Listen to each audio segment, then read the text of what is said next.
Good morning. आज हम गांधी जी के अहिंसा के सिद्धांत का अध्ययन करेंगे।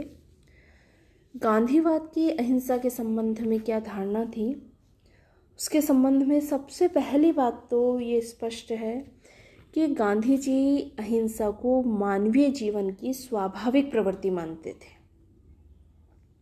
गांधी जी मानते थे कि हिंसा नहीं बल्कि अहिंसा मनुष्य जीवन की स्वाभाविक प्रवृत्ति है। अज्ञान, असत्य और क्रोध के वश में होकर व्यक्ति हिंसक आचरण को अपनाता है। व्यक्ति का स्वभाव हिंसक आचरण करना नहीं है, सिर्फ वो परिस्थितियों के कारण हिंसक आचरण को अपनाता है। लेकिन ये जो परिस्थितियां हैं, ये क्रोध, अज्ञान, असत्य की जो स्थितियां हैं, ये अस्थायी स्थिति हैं। जब व्यक्ति का विवेक, व्यक्ति की चेतना जागृत होती है तो फिर वह अहिंसा को अपना लेता है। तो मनुष्य की जो स्वाभाविक प्रवृत्ति है वो अहिंसा की प्रवृत्ति है, न कि हिंसा की। दूसरी बात गांधी जी कहते हैं, अहिंसा हिंसा की तुलना में अधिक प्रभावशाली है, अधिक प्रभावकारी है। गांधी जी मानते हैं कि अहिंसा हिंसा की तुलना में नैतिक और व्यावहारिक दोनों ही दृष्टियों से ज़्यादा प्रभावपूर्ण है। हिंसा से किसी समस्या का समाधान नहीं हो सकता। हिंसा तो सिर्फ प्रतिहिंसा को जन्म देती है। लेकिन अहिंसा विरोधी व्यक्ति के मन और मस्तिष्क पर स्थायी विजय दिलाने में सहायक होती है। स्थायी विजय दिलाने का सर्वश्रेष्ठ माध्यम अहिंसा ही हो सकती है, हिंसा नहीं। इसके अतिरिक्त गांधी जी मानते हैं कि अहिंसा की जो सफलता है उस पर संदेह नहीं किया जा सकता, अर्थात अहिंसा की सफलता सुनिश्चित है। हाँ, ये हो सकता है कि अहिंसा के मार्ग को अपनाकर सफलता प्राप्त करने में समय लग जाए, लेकिन सफलता सुनिश्चित है। गांधी जी मानते थे कि अहिंसा ऐसा अस्त्र है जिसे कोई भी भौतिक बल झुका नहीं सकता। अहिंसा की शक्ति को संख्या या मात्रा की सीमा में नहीं बांधा जा सकता। देर भले ही लगे, लेकिन सफलता अहिंसा से प्राप्त होकर ही रहेगी। गांधी जी अहिंसा का अर्थ केवल हत्या न करना ही नहीं लेते थे, वरन अहिंसा से गांधी जी का तात्पर्य था कि किसी भी प्रकार से मन वचन कर्म से किसी भी प्रकार से अपने विरोधी को कष्ट न पहुंचाना अहिंसा है। उनका जो पत्र था जिसका संपादन उन्होंने किया था, यंग इंडिया, उसमें गांधी जी ने लिखा था कि पूर्ण अहिंसा सभी प्राणियों के प्रति दुर्भावना के अभाव का नाम है।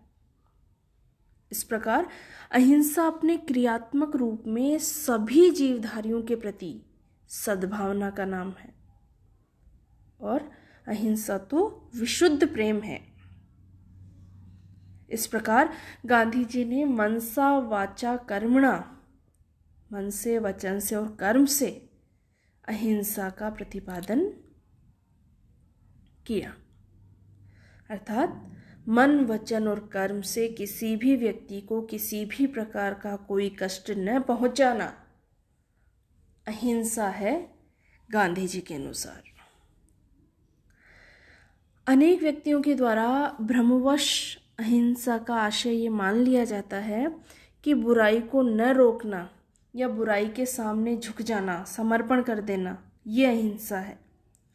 लेकिन अहिंसा किसी भी रूप में या किसी भी स्थिति में बुराई या अत्याचार को सहन करने या उसके सम्मुख समर्पण करने का आदेश नहीं देती, बल्कि अहिंसा के द्वारा तो बुराई का आध्यात्मिक बल के आधार पर प्रतिरोध करने की बात कही जाती है। बुराई का आध्यात्मिक बल के आधार पर प्रतिरोध, विरोध करने का आदेश अहिंसा के द्वारा दिया जाता है। गांधी जी कहते थे कि अहिंसा का जो अर्थ है, अहिंसा का जो तात्पर्य है, आशय है, वो अत्याचारी के प्रति नम्रतापूर्ण समर्पण नहीं है कि कोई हम पर अत्याचार कर रहा है और हम उस विनम्रता से उसके प्रति समर्पित हो जाएं। ये नहीं है अहिंसा का तात्पर्य, बल्कि अहिंसा का तात्पर्य तो अत्याचारी व्यक्ति की मनमानी जो है, उसकी जो मनमानी इच्छा है, उसका अपने आत्मिक बल के आधार पर प्रतिरोध करना, ये है अहिंसा का तात्पर्य। ठीक है, कि हमें बुराई के सामने झुकना नहीं है, बुराई का विरोध करना है अपने आत्मिक बल के आधार पर, ये अहिंसा है। महात्मा गांधी का ये विश्वास था, दृढ़ विश्वास था कि मनुष्य और समाज की स्थिति में रक्तपूर्ण क्रांति के आधार पर नहीं, बल्कि अहिंसक पद्धति के आधार पर ही सुधार हो सकता है। हम चाहें कि रक्तपूर्ण क्रांति के आधार पर हम समाज में सुधार कर लेंगे, तो वह संभव नहीं हो पाएगा। अगर सुधार करना है और स्थायी सुधार करना है तो वो अहिंसात्मक पद्धति से ही संभव हो पाएगा, ऐसा गांधी जी का दृढ़ विश्वास था। गांधी जी मानते थे कि प्रत्येक मनुष्य में एक चैतन्य शक्ति होती है और नैतिक प्रभाव के द्वारा इस चैतन्य शक्ति को जागृत करके उसका हृदय परिवर्तित किया जा सकता है। हर व्यक्ति में होती है चैतन्य शक्ति, और गांधी जी इसी चैतन्य शक्ति को जागृत कर हृदय परिवर्तन की बात कहते थे। गांधी जी अहिंसा में एक आध्यात्मिक बल को देखते थे और उन्हें अहिंसा से एक आध्यात्मिक बल भी प्राप्त होता था। उनका विश्वास था कि अहिंसा में कठोर से कठोर हृदय को भी पिघलाने की शक्ति होती है। अहिंसा जो है वो व्यक्ति के आत्मिक बल का प्रतीक है, जिसके विरोध में भौतिक बल, भले ही वो कुछ समय के लिए विजयी हो जाए भौतिक बल, किंतु अंततः भौतिक बल को पराजित ही होना पड़ेगा।